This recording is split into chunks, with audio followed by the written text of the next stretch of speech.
কেউ ছিল এটা তুমি কখনো কল্পনাও করবে না। কি অবস্থা? ভালো আছো? ভালো আছে কিনা তাই না? আমি তোমার ফোনটা বন্ধ দেখো। আমি আজ কতদিন ধরে তোমার সাথে কথা বলিনি, আমি নিজে মনে থাকতে পারতেছি না, বুঝছো? হ্যাঁ আমি সবই বুঝতে পারছি, কিন্তু ফোন বন্ধ রাখার কারণটা কি জানো? আমি চাই না যে তোমার সাথে আর কোনো সম্পর্ক আমার হোক। কারণ এটার জন্যই যে আমি মাস্টার্স, ঠিক আছে, আর তুমি সাধারণ পরিবারের একটা ছেলে, জি তুমি গার্মেন্টসের একটা শ্রমিক, জি। বুঝতে পারছো? তাই আমি অনেক চিন্তা ভাবনা করে দেখলাম যে তোমার সাথে আমার কখনো মানে সংসার করা সম্ভব না, বাকি জীবনটা আমি তোমার সাথে কাটাতে পারবো না। এখানে তুমি এইভাবে চলে যাও, একটা আমার তোমার ছাড়া আমি কিচ্ছু বুঝি না। দেখো শারমিন, আমার ভালো লাগতেছে না, কিন্তু দেখো যে কোনো মুহূর্তে আমি স্টক করতে পারি। ওরকম ইমোশনালি কথা আমাকে বলে কোনো লাভ হবে না। কারণ হ্যাঁ আমি এটা কখনো অস্বীকার করবো না যে তুমি আমার জন্য কিছু করো নাই, তুমি আমার জন্য অনেক কিছু করছো। তুমি আমার জন্য 1 বছর পর্যন্ত একটা প্লাট নিয়ে তুমি আমাকে নিয়ে রাখছো সেখানে, কিন্তু তোমার সন্তান, আজকে আমার গর্ভ থেকে আমি একটা সন্তানের জন্ম দিচ্ছি, ঠিক আছে, কিন্তু তাই বলে এই না যে সারা জীবন আমি তোমার সংসার করে যাব। এখনো মনে করো আমি দেখতে শুনতে কোনো দিকটা কম না, তাই আমি বলতেছি তুমি আমাকে ভুলে যাও। না, সব কিছু তো ভুলে গেলে তো হলো না, আমি তো তোমার ছাড়া থাকতে পারি না, তুমি তো সেটা বুঝবো আমার। সেটা তোমার ব্যর্থতা, সেটা প্লিজ আমার ব্যর্থতা না। প্লিজ তোমার ফোনটা খোলো। তোমার কথা যদি বয়স আমার কানে যদি না যা, আমি ভালো লাগে না আমার। এই তুমি বেঁচে থাকবা না মরে যাবা সেটা তোমার ব্যর্থতা, সেটা আমার কিছু না, ঠিক আছে? আমার যতদিন ভালো লাগছে অতদিন তোমার সাথে আমি রিলেশন করছি, বিয়ে করছি, তোমার একটা সন্তানের মাও হয়েছি, ঠিক আছে, কিন্তু এখন আর আমার সেই ইচ্ছাটা নেই, বুঝতে পারছো?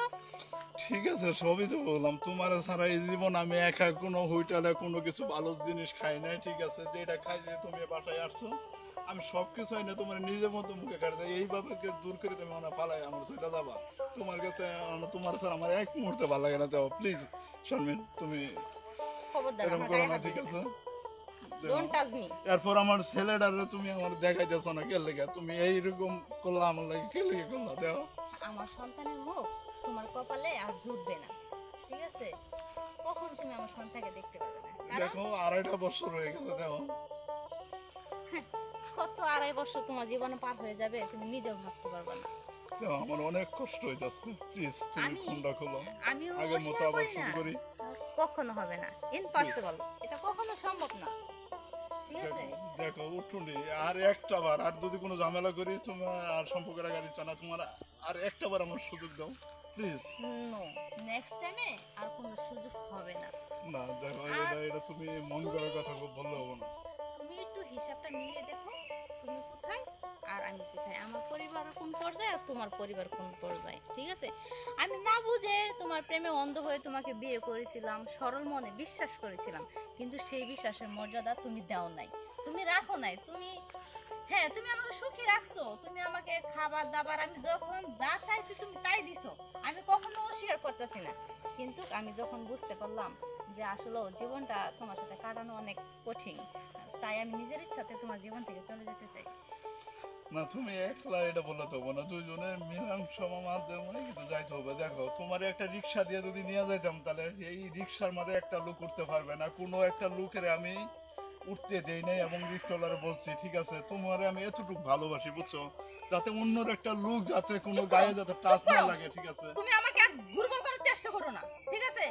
আমি শক্ত আছে, আমাকে শক্ত হয়ে থাকতে চাও, থাকতে দাও। আমি আর তোমার সাথে কোনো রিলেশন করতে চাই না, কোনো সম্পর্কে জড়াইতে চাই না, কোনো সংসার করতে চাই না। আমি তোমাকে আজকের পর থেকে ভুলে যেতে চাই, এই মুহূর্ত থেকে শারমিন নামে তোমার জীবনে কেউ ছিল এটা তুমি কখনো কল্পনাও করবে না। না না, তুমি এই কথাটা ভুলো না প্লিজ, দেখো এবারের মতো আর একটা বার আমার সুযোগ দাও, একটা বার, একটা বার সুযোগ দাও আমারে। তুমি একটা বার কেন, তুমি যদি সারা জীবনে তপস্যা করো না তারপরও এই শারমিনের মন কখনো বলবে না। না, এই এই কথাটা বলো না, যদি এই কথার মুখ থেকে নেবো, ঠিক আছে? আমার ভালো লাগে না তোমার স্যার, আমি একটা মিনিট থাকতে পারি না, আজ 2.5 বছর হয়ে গেছে, দেখো প্লিজ। তুমি থাকতে পারো না সেটা আমি কি করব? হ্যাঁ, আমি তো খুব ভালোই আছি। হ্যাঁ, আমার আমাকে ভালো দেখে লাগে তুমি না। বুঝতে পারতেছো না যে আমি কতটুকু সুখে আছি তোমাকে তোমার ছেড়ে? ছাড়া আমার এক মুহূর্ত ভালো লাগে না, প্লিজ। আর আমার সন্তান কিভাবে মানুষ করতে হবে, কিভাবে কি করতে হবে, সেই দায়িত্ব আমি নিয়ে নিয়েছি অলরেডি। বুঝতে পারছো? এলে আমার সন্তানটা আমি দেখতে পারবো না। কিন্তু তোমাকে একটা কথা আমি সাফ সাফ বলে দিতেছি, তুমি যে সন্তানের পিতা, কখনো এই পরিচয় দেওয়ার চিন্তা ভাবনা মুখে আইনো না। আজকে থেকে ওই সন্তান আমার। তুমি কখনো সন্তানের পরিচয় দিবা না। আর নেক্সট টাইমে তুমি কখনো আমাকে বিরক্ত করবে না। যদি বিরক্ত করো, আমি অন্য কিছু করতে বাধ্য হবো। কথাটা মিলিয়ে নেব।